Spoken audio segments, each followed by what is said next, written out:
Hey, neighbor. I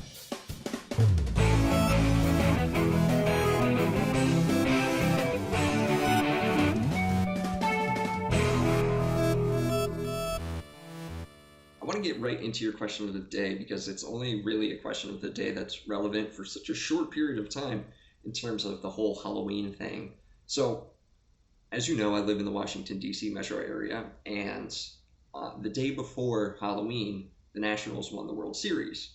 So, all of the people in my office came to work the next day with their Nationals gear on. So, most people in the office, if they were dressed up as something, they were dressed up as Nats fans, which was kind of weird just because I saw someone who like makes all of the money in the world rolling around in a Nats jersey. I think it had his last name on it. I'm not gonna lie, but as you know, I don't like scary things, so I don't participate in Halloween. I don't participate in watching scary movies. I don't like dressing up. I don't like trick or treating.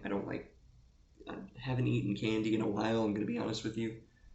There's like a bunch of like Halloween candy in our office today, like stuff that parents took away from their kids because they didn't want them to have too much candy. And there's like 5 bowls on the table in the kitchen on the floor that I work in, and like people just kept going back and back and back and getting more candy and bringing it into my office, which I share with 3 people now. And I mean, there's so much candy. So apparently there's M&Ms with caramel in them now, which is new to me. I think the last new M&M that I remember was the one with the crispy ones, the one with like the wafery stuff in the middle. Those were good. The wafer was never great though. Like it wasn't good enough. I don't know. M&Ms are a lackluster candy, except for you remember like the tiny itty bitty ones that came in the tubes. They were like this big. You pop them open, and then down a whole thing of them. Those I think were the best M&Ms. It was like the right ratio of coating to chocolate. I think regular M&Ms have too much coating on them. That's probably blasphemous or something. But I really love Halloween, and it's definitely because I don't like scary things. I don't like being scared.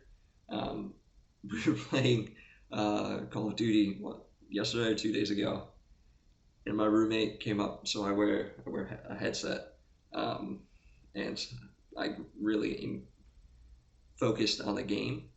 And he came up behind me and like grabbed my shoulder and scared the ever living bejesus out of me while we were playing. And I might have yelled at him a little bit, but you don't come up behind someone while they're playing a video game with headset on and startle them unless you want to get yelled at. That's my opinion.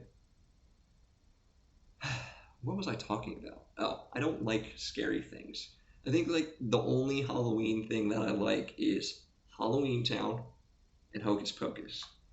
But I was actually watching a video on YouTube the other day and I was like, Hocus Pocus isn't a good movie and here's why. And I was like, oh my god, I think that I only like this movie because of all the nostalgic feel that I have for it. So I refused to watch it this year. Of all of the Halloween costumes that you could have worn, like all of the cosplay stuff that you do, you decided to wear like a legit costume, and that's what won. Like I was thinking that you were gonna wear like one of your something that you dressed up as previously for like a Comic Con or something, and that's what won a contest, not like a normal costume that anyone could buy.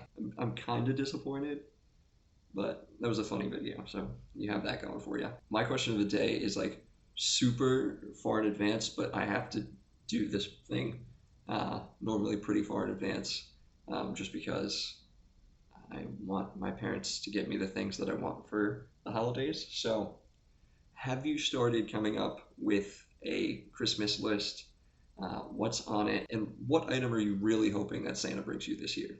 Let me know. Thanks so much for making it to the end of the video. Make sure to hit that like, share, and subscribe button. You can follow me on Twitter at 90sGuyKev. You can follow Tom on Twitter at 90sGuyTom. You can follow both of us on Instagram at the 90sGuys. Make sure to check back in every weekday for a new episode of the 90s Vlog. And with that, I'll catch you tomorrow, Tom.